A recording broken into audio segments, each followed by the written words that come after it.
Tips number 1, dosa hotel ஸ்டைலில் இருக்கணுமா?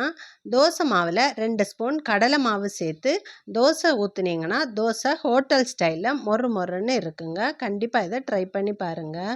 Tips number 2, சமைக்கும்போது இஞ்சி பூண்டு பேஸ்ட்டு அடி பிடிக்குதா? நம்ம சிக்கன் மட்டன் எல்லாம் சமைக்கும்போது இஞ்சி பூண்டு போட்டோன்னா உடனே அடி பிடிச்சிடுங்க. இனிமேல் அந்த கவலை வேண்டாம்.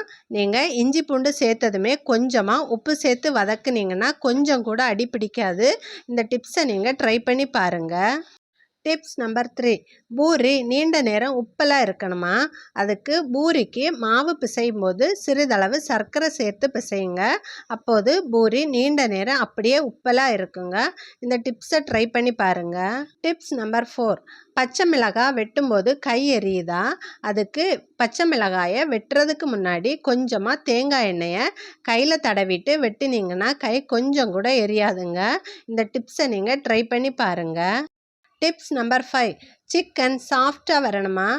சிக்கனை நல்லா வாஷ் பண்ணிவிட்டு கொஞ்சம் தயிர் சேர்த்து கலந்து அரை மணி நேரம் ஊற விட்டு அதுக்கப்புறம் சமைச்சிங்கன்னா சிக்கன் ரொம்ப சாஃப்டாக வருங்க. பல்லுலையும் ஒட்டாது. இந்த டிப்ஸை நீங்கள் ட்ரை பண்ணி பாருங்கள். டிப்ஸ் நம்பர் 6, பாகற்காயில் கசப்பு போகணுமா? நம்ம சமைக்கும்போது பாகற்காயில் கசப்பு அப்படியே இருந்துச்சுன்னா பிள்ளைங்க சாப்பிடாம தூக்கி போடுவாங்க. இனிமேல் அவங்க சாப்பிடுவாங்க. இந்த மாதிரி ட்ரை பண்ணி பாருங்கள்.